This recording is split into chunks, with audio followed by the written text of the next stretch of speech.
Lyon demain, le quart d'heure lyonnais, toute l'actualité chaque matin. Parce que Lyon demain se dessine aujourd'hui, voici l'essentiel de l'actualité. En ce vendredi, nous sommes le 3 septembre. Des agents ont manifesté hier devant les grilles de l'Hôtel de Ville. Ils contestent en effet l'augmentation du temps de travail à la ville de Lyon et la limitation du droit de grève. Grégory Doucet a choisi une école du 9e arrondissement pour la rentrée des classes.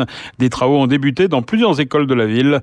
Explication dans le courant de cette édition. Le nombre d'hospitalisations liées au Covid est repassé sous la barre des 11 000 au niveau national pour la première fois depuis le 22 août. Notez que les stations de montagne ont enregistré cet été un bilan globalement positif avec une hausse de la fréquentation par rapport à l'année dernière. Quelques chiffres également dans ce quart d'heure lyonnais. Un tout nouveau projet pour la Cité internationale de la gastronomie hébergée à l'Hôtel-Dieu. La métropole va relancer la machine et la nouvelle formule pour l'instant s'articule autour d'une gestion métropolitaine. Explication avec Bruno Bernard dans cette édition et également avec le chef triplement étoilé de Saint-Bonnet-le-Froid, Régis Marcon, qui joue le rôle de conseiller dans ce dossier. Lyon demain, le quart d'heure lyonnais, toute l'actualité chaque matin. Gérald de Bouchon. Bonjour à tous. Bienvenue dans ce quart d'heure lyonnais. Environ 200 agents étaient rassemblés hier après-midi devant les grilles de l'Hôtel de Ville de Lyon. Ils contestent l'augmentation de leur temps de travail et la limitation du droit de grève. 25 restaurants scolaires étaient touchés hier par le mouvement. Aujourd'hui, le service devrait être quasi normal. Seulement une dizaine d'agents municipaux des écoles devraient faire grève ce vendredi. La ville de Lyon affirme ne pas avoir retenu l'option du service minimum les jours de grève afin de ne pas supprimer le droit de grève. En revanche, elle demande aux grévistes de se déclarer 48 heures à l'avance. Par ailleurs, désormais, la retenue sur salaire pour les grévistes se fera à la journée et non plus à l'heure, comme c'était pratiqué jusque-là, ce qui aura bien sûr un impact plus important pour les personnels grévistes et devrait donc en dissuader quelques-uns. C'est semble-t-il cette décision qui a le plus de mal à passer auprès des syndicats. Grégory Doucet a choisi de se rendre à l'école de la Sauvagère dans le 9e arrondissement, près de l'Île-Barbe, pour la rentrée des écoles. Des travaux ont débuté dans les écoles de la ville de Lyon. 354 millions d'euros seront investis sur le mandat. Des abords apaisés, la rénovation thermique avec des locaux mieux isolés et surtout des cours de récréation repensés et végétalisés. Grégory Doucet, le maire de Lyon. Les cours de récréation que nous sommes en train de déployer sur toutes les écoles, alors on en fera 70 sur la mandature. Pour l'instant, on en a livré que 5 à l'occasion de cette rentrée, mais d'ici à la fin de l'année, ce sont 6 autres cours de récréation qui vont être remaniés, réaménagés. L'idée, c'est d'avoir des cours qui permettent effectivement la rencontre avec les enfants, le jeu, stimuler l'imaginaire, mais aussi c'est de renouer avec un contact avec la nature. C'est pour ça qu'on va davantage végétaliser ces cours d'école, alors sous différents aspects. Ici, dans l'école de la Sauvagère, on y implante un potager, donc les enfants pourront y faire pousser demain des salades, des tomates, des courgettes, mais aussi des plantations d'arbres sont prévues, ce qui va permettre à la fois ce contact avec la nature que j'évoquais un peu plus tôt, de nouveaux jeux aussi. Derrière un arbre, on peut se cacher, on peut tourner autour, et bien évidemment, avec l'ombre qui sera apportée par ces arbres d'ici quelques années, quand ils se seront étoffés, on pourra aussi contribuer à lutter contre les phénomènes d'îlots de chaleur qui sont très très importants dans les cours de récréation, puisque aujourd'hui, on le sait, les canicules, les grosses chaleurs apparaissent dès le mois de mai dans une année. Nous reviendrons plus en détail lundi sur les aménagements de cours d'école entrepris en particulier à Lyon et Villeurbanne. Lyon demain, un site internet, du son, de l'image, un média complet pour les Lyonnais qui font avancer la ville. Le nombre d'hospitalisations liées au Covid est repassé sous la barre des 11 000 en France pour la première fois depuis le 22 août. Les hôpitaux français ont comptabilisé 10 934 patients Covid, dont 648 admis ces dernières 24 heures. Les services de réanimation traitent 2 275 patients, c'est un chiffre à peu près stable. Le nombre quotidien de décès demeure en revanche élevé. 104 personnes ont été emportées par le Covid en 24 heures. Les stations de montagne ont enregistré cet été un bilan globalement positif avec une hausse de la fréquentation plus marquée dans les petites stations et celles de moyenne montagne. Par rapport à 2020, le taux d'occupation a progressé de 7,3% sur l'ensemble de la période estivale, malgré une météo en demi-teinte. Notez que la fréquentation dans les Alpes du Nord progresse de 5,4%. Lyon demain, Cuisinez-moi. Un tout nouveau projet pour la Cité internationale de la gastronomie est hébergé à l'Hôtel-Dieu. Un projet qui devra se dessiner. Les 4000 m² ont commencé à reprendre vie avec des ouvertures au public une fois par mois. Mais la métropole compte bien relancer la machine plus sérieusement grâce à un nouveau projet porté dans un premier temps par la collectivité. Bruno Bernard a présenté cette nouvelle formule pour un lieu qui se veut beaucoup plus vivant. Ça doit être un lieu de vie, de visite, avec des activités très diverses autour de la gastronomie, mais aussi de l'alimentation, de toutes les formes d'alimentation, de la santé, de l'éducation des enfants ou des futurs professionnels. Un lieu qui vit avec des activités, des événements, une ouverture aussi au public gratuitement tous les premiers dimanches du mois pour visiter aussi le bâti qui est magnifique. Donc c'est une nouvelle étape où nous allons gérer directement le lieu. C'est un budget de fonctionnement d'1 million d'euros par an pour la métropole de Lyon et continuer à travailler avec tous les acteurs de la vie économique, des agriculteurs, naturellement des chefs et tous ceux qui souhaitent, les entreprises aussi qui nous accompagnent, pour construire une cité pour les habitants et qui pourra évoluer ensuite au bout de 2 ans quand on aura tiré les enseignements de tout ce que nous mettons en place. Pourquoi il fallait ce temps d'attente justement de 2 ans à nouveau de réflexion? Alors c'est pas que de la réflexion, là on est directement dans l'activité parce que d'abord on veut changer ce qui a été fait. Ce n'est plus un musée qu'on veut faire mais bien quelque chose qui vit et qui vit quasiment quotidiennement. Donc ces 2 ans c'est bien déjà une nouvelle étape.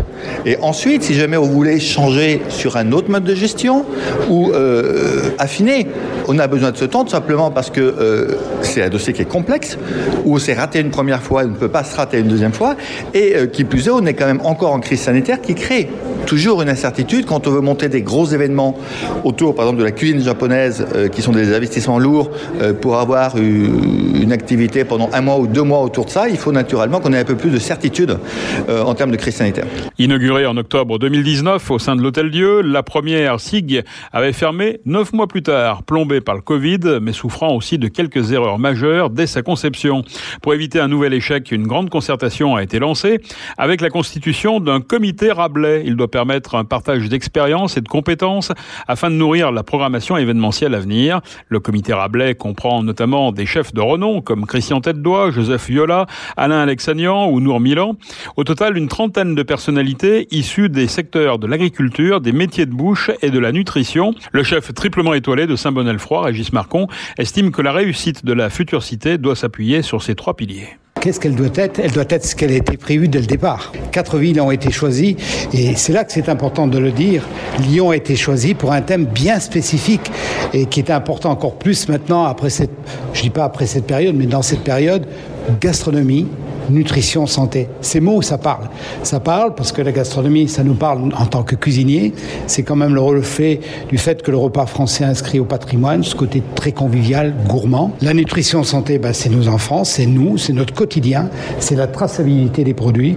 Donc c'est important que dans ce lieu, on y travaille dessus. Le comité Rabelais, nous l'avons mis en place depuis déjà quelques mois. C'est quoi? C'est un groupe rassembleur de toutes ces énergies, de tous ces domaines, de l'agriculture, tous les métiers de bouche. J'entends bien tous les métiers de bouche parce que souvent, quand on parle de gastronomie, on parle que de cuisinier. Alors, je ne peux pas m'en plaindre, ceci dit, mais il faut savoir qu'il y a un travail qui est fait dans la boulangerie, dans la charcuterie, dans la boucherie, dans la poissonnerie. Je passe tous les métiers qu'on peut trouver et tous ceux qui gravitent autour, c'est important. Et puis, vous vous rendez compte, à Lyon, tout ce qui émerge comme tête pensante au niveau de la nutrition qui elle n'a pas évolué, mais la science de la nutrition a énormément évolué, on en apprend tous les jours. Et un domaine qui me tient à cœur, forcément, c'est les enfants, parce que les enfants, bien sûr, c'est notre avenir et on sait combien c'est important, les premières bouchées, ce que l'on mange, cet accès à la nutrition, parce qu'elle amène à quoi? D'abord, la santé, forcément, la curiosité, l'interrogation, et ça permet d'avoir, de prétendre avoir des enfants qui seront les défenseurs de notre agriculture demain. Et c'est important. Quelle forme ça doit prendre? Un musée, une exposition, ça doit être des colloques? L'erreur peut-être qui a été faite, d'abord une impréparation, c'est qu'on est tout visé, que ce soit les mots qu'on a pu dire à la presse ou tous les on-dit aussi, c'est on a misé tous sur une scénographie. C'est pas un musée ici. Soit il y aura une scénographie ludique, intéressante, où on va apprendre, on va se cultiver, mais c'est avant tout le travail qui va être fait autour. Donc c'est un ensemble. Vous savez, on n'a pas le droit de le rater, ce deuxième projet, on va dire. Bon, pour moi, c'est toujours le premier. Mais on n'a pas le droit de le rater parce que nous sommes d'abord à Lyon, nous sommes dans une région Rhône-Alpes où on a tous les atouts. pour réussir. Vous vous rendez compte, au niveau des métiers de bouche, nous sommes la région Auvergne-Rhône-Alpes où il y a le plus d'étoilés. C'est quand même significatif. Bon, soit c'est notre situation. Mais nous avons aussi au niveau agriculture Auvergne-Rhône-Alpes, je crois, un des bassins les plus variés, voire productifs en France. On parlait tout à l'heure du vin, mais on peut parler du fromage, on peut parler des cultures, tout ce qui se fait en bio dans la vallée du Rhône, etc. C'est extraordinaire tout simplement. Et puis en tête pensante, on a quand même des organismes, Mérieux, Sens, des gens qui travaillent autour de la nutrition. Et ça, je dirais, c'est presque, je ne vais pas dire c'est une première, ce serait un peu l'effet d'annonce. Non, mais vous savez, dans nos métiers, et moi, ce qui m'a nourri, c'est d'avoir très tôt, puisque j'étais dans le milieu aussi sportif, été en contact avec des nutritionnistes, avec des médecins qui m'ont parlé. Mais qu'est-ce que tu manges ? On a besoin de s'interroger. C'est d'ailleurs un travail que je fais avec Jean-Michel Blanquer, que les futurs cuisiniers aient beaucoup plus de connaissances au niveau de la nutrition pour nourrir demain. Et ça, on parle de cuisiniers dans la gastronomie, et ça veut dire quoi ? Mais il n'y a pas que la gastronomie, il y a aussi tout le collectif. Dans les EHPAD, dans les maisons de retraite, dans les hôpitaux, on a un effort considérable à faire et on doit le faire. Le budget de fonctionnement est estimé à 1 million d'euros par an. Il sera pris en charge par la métropole. L'objectif est d'optimiser au maximum les installations existantes. Le lieu sera ouvert au public lors des journées du patrimoine, mais aussi lors de différentes manifestations qui devraient venir ponctuer ces 2 années transitoires. Premier rendez-vous d'ailleurs le 10 septembre prochain à l'occasion d'un événement intitulé Good. Lyon demain, média agitateur d'idées. Tout recommence pour le Loup ce dimanche. La saison passée était en forme de montagne russe. Le club lyonnais de rugby avait d'ailleurs terminé à une triste 9e place. Le Loup a rééquilibré son effectif avec les renforts de 8 joueurs au profil bien ciblé. Le club inaugure aussi le passage sur une pelouse synthétique à Gerland. Premier match ce dimanche contre Clermont à domicile, donc au Matmut Stadium. 6 ans après son arrivée à l'Olympique lyonnais, à l'âge de 18 ans, en provenance du FC Metz, Maxwell Cornet s'est engagé cet été avec Burnley en Première Ligue anglaise. En guise d'adieu, le joueur de 24 ans a publié une vidéo sur les réseaux sociaux. À Lyon, je suis devenu un homme heureux et un papa comblé. Je suis tellement fier d'avoir porté ce maillot, dit-il, d'avoir fait partie des vôtres. Alors pour tout ça, merci. Je m'en vais le cœur lourd, mais le sentiment d'emporter avec moi une petite partie de vous. L'Olympique lyonnais est une belle et grande famille qui restera à jamais gravée dans mon cœur. Fin de citation. Déclaration donc de Maxwell Cornet sur les réseaux sociaux. C'est la fin de ce quart d'heure lyonnais. Merci de l'avoir suivi. On se retrouve lundi pour une prochaine édition. Bon week-end.